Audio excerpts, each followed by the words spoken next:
Oh my God, this is not supposed to be happening to Manchester United after that 7-0 humbling at Anfield. The most important player for the season of Manchester United, Carlos Casemiro, has found himself injured, and an assessment is going to be made to see whether he's going to be part of that squad that plays against Real Sociedad. Not Real Sociedad, it's Real Betis on Thursday. Welcome to United Matters channel. We are talking the Qataris being in pole position to take over Manchester United as the Glazers have gone ahead to prioritize full takeover. And amidst everything that has been going around that maybe the Glazers don't want to sell, but the Rain Group has been told, consider those that are willing to gate out money and pay for the full takeover of Manchester United. Smash the like button, comment and share. If at all you're watching us for the very first time, lower right bottom corner is the place to be. Smash the black button that has the word subscribe. After smashing it, hit the notification bell. That will enable you to get notified every time I upload a video onto our YouTube channel. Now, Manchester United is really a team that shows you how they are good in very many games, and one game they really crumble. The game of Liverpool crumbled. Casemiro was one of those players that was playing, and obviously at the 18th minute around, he was trying to really show that he was really uncomfortable, and I think that's why the manager took him off, because I think he knew the problem he was having, and that puts us in a situation of worry, because without Casemiro, that midfield of United is no longer the same.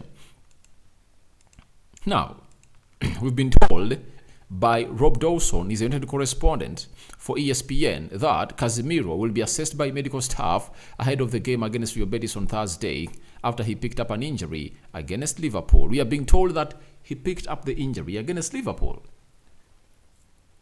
All right, let's take that, because this is a correspondent coming in for Manchester United, though there are those that are really insinuating that this injury was there, but it was not publicized before the Liverpool game. Okay, let's go by the scenario that he picked up that injury against Liverpool.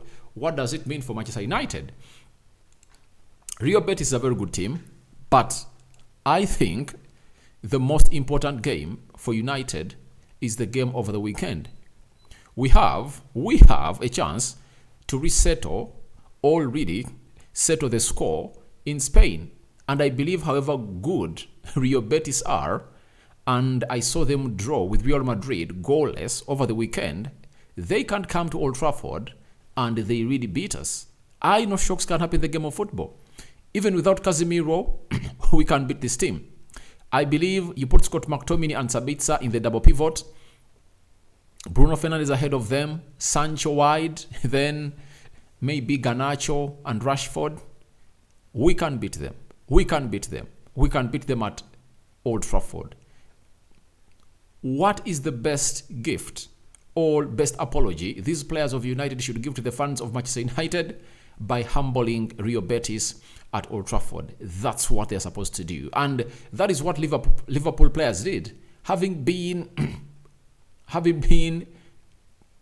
demolished by Real Madrid at Anfield by 5-2, they went ahead to really apologize to their fans by humbling United at Anfield on Sunday.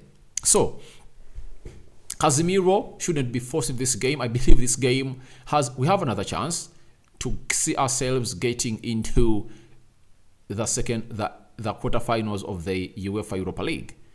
But I think you rather not play Casemiro at Old Trafford to keep his injury okay and he recovers in time for the game of Southampton, other than going out to Real Betis without Casemiro. It's really going to be a very hostile atmosphere, because in the knockout tournament, everything is possible. So I think we can really kill off this game at Old Trafford without Casemiro. That is on Thursday, and we can do without him. We can do without him in this game of Real Betis. Remember, Leeds, Leicester City. Out of the postboard 9, we got 7. That was not bad without Casemiro, according to me. And it was because we were reluctant and let in an early goal against Leeds. And obviously, we found ourselves in a position of really losing. And then we fought back and forced a draw. But when we went at their place, we had everything at our disposal to really beat them, and we beat them. Then we hosted Leicester City and we really annihilated them at Old Trafford. And even if it calls for him not to play the game of Southampton, I think Scott McTominay, Freddie and Sabitzer can get that job done. They can get that job done against Southampton, because if they cannot beat Southampton at Old Trafford, because you're not playing away at St. Mary's Stadium, we are playing at Old Trafford. You get? A stadium that Eric Ten Hag has turned into a fortress. So if Casemiro is to be given 2 weeks to rest until next Thursday when you're playing away at Rio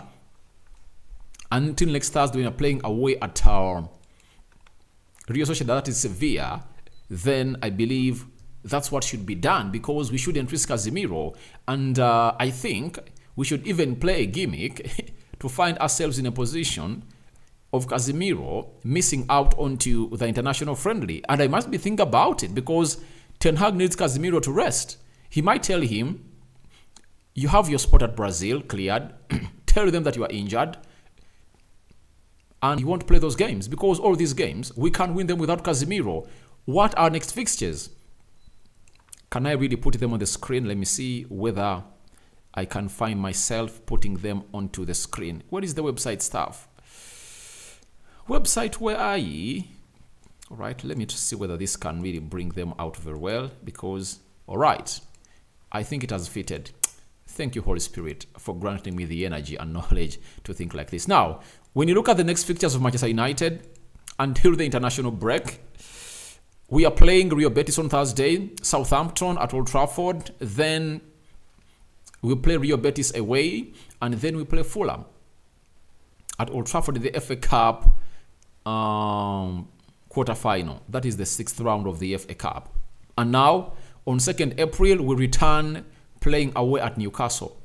This game is really going to be so much important. In this game, you need Casemiro as far as possible. But I think we can beat Rio Betis at Old Trafford without Casemiro. We can beat Southampton without Casemiro. We can beat Rio Betis without Casemiro. And we can beat Fulham at Old Trafford without Casemiro. I'm 100% sure we can beat these teams. But these next fixtures coming in through in April, that of Newcastle, most important fixture.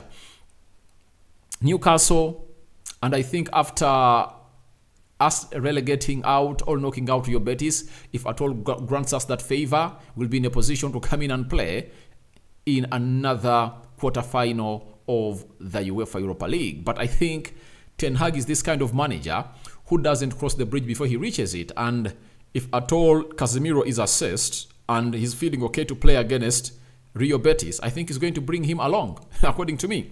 He's going to bring him along, according to what I'm feeling. But I think Rio Betis can be beaten by Manchester United without Casemiro. Scott McTominay, Sabitzer, Fred can play well in that midfield and win that beautiful game of football. That is Casemiro for you. An assessment is being called by the the medical team of United to say to it that Casemiro either is fit or not fit, and they're not going to force him onto the field of play if at all he doesn't feel fit. But my reservations are no reason for hurrying him back. If he feels like he's not okay, let's not force him onto the field of play. Now, let's go to the ownership status. I know very many of you have come into the comment section and asked me about, Rokani, tell us about the takeover situation at Old Trafford. And RMSC Sport from France have really gone ahead to get us this story. And why am I considering their says? Because the Qataris own PSG, and Sheikh Jassim is really one of those that is part of the Qataris, though has gone ahead to put out a foundation known as 92 Foundation to take over Manchester United. So, as it stands, we've been told that the Qataris have officially positioned themselves on the takeover of Manchester United via the 92 Foundation.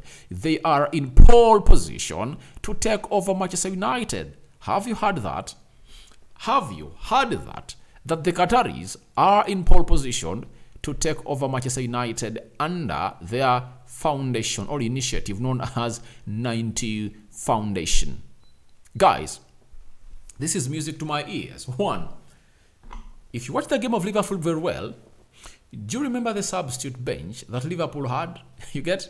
Without Alcantara, without Luis Diaz, they managed to come out and really put out they managed to put out players like Cody Gakpo, Darwin Núñez, and they brought on Diego Jota and Roberto Firmino. Those are top-class players. Top-class players. What did we have on our bench? The only top-class player I think we had was Sabitzer and Sancho. Only. Liverpool had Naby Keita. He's a very good midfielder. You get? You give him to Erik ten Hag, he's welcome. He welcomes him to his team. So, I want us to look at what Liverpool had on the bench in the perspective of what we had and then relate it to the takeover of Manchester United. This is why we need ownership like that of the Qataris. Why? They are going to back up the manager. They are going to increase the income sources of Manchester United because the Qataris are really having very many companies that they can convince to come in at Manchester United and become our shirt sponsors. You get? Even the name of the stadium can be changed to like Qatar Old Trafford Stadium.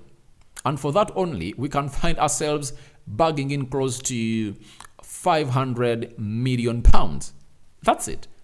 If they build the stadium in 2 years to a capacity of 100,000 people, that will increase the revenue of Manchester United.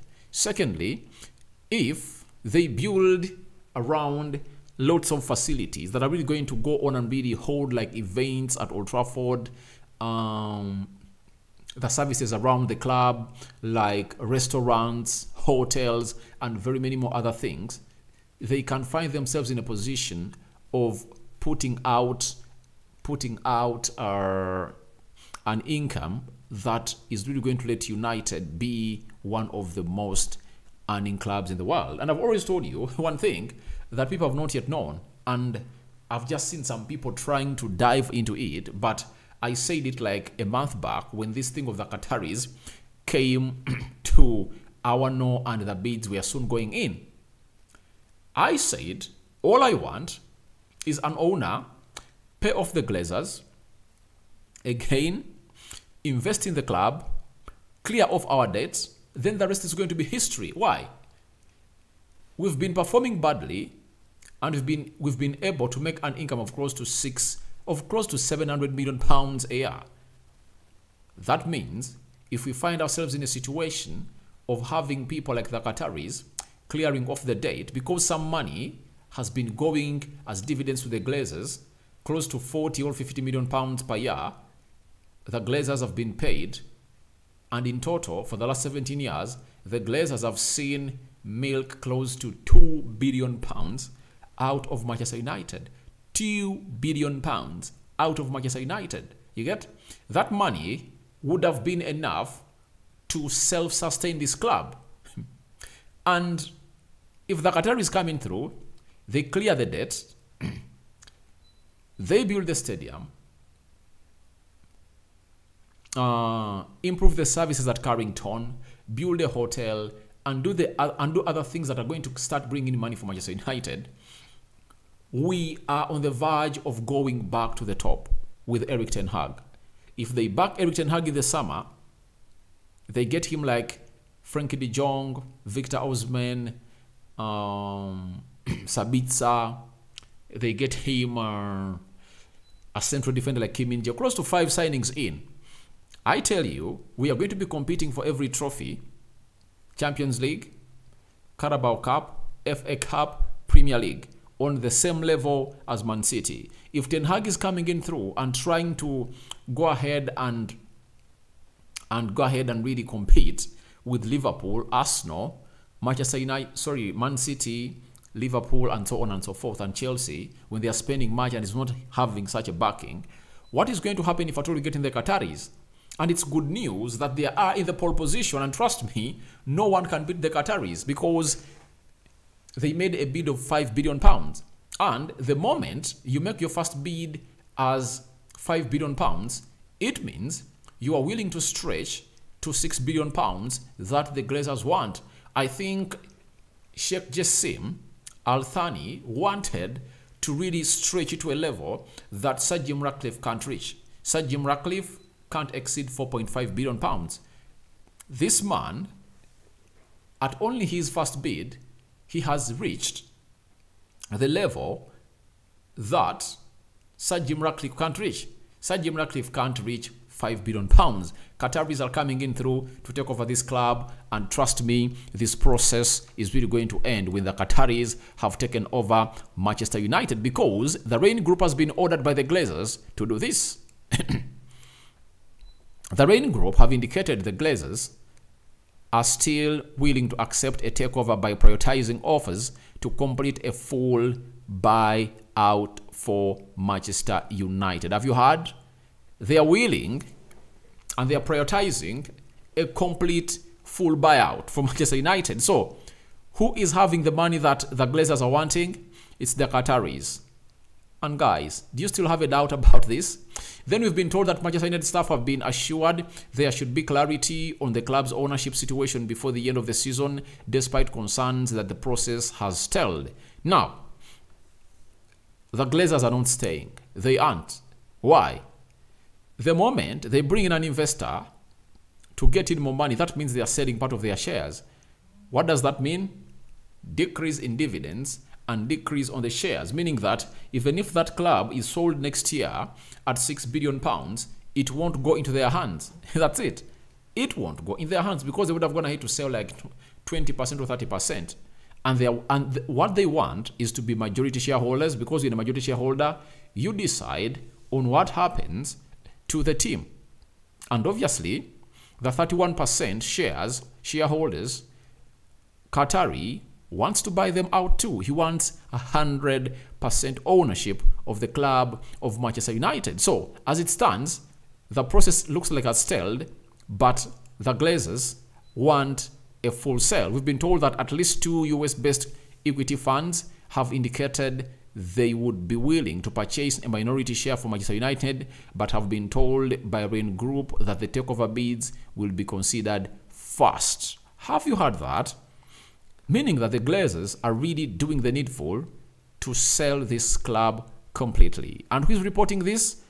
He's Rob Dawson, a United correspondent for ESPN. Meaning that he's being briefed in by the club to get this done and dusted. Not so. So as it stands, it's all about the takeover, and the Qataris are in the pole position to take over Manchester United. And I'm going to sleep with a smile, because next season, if the Qataris take this team over, we are going to see Eric Ten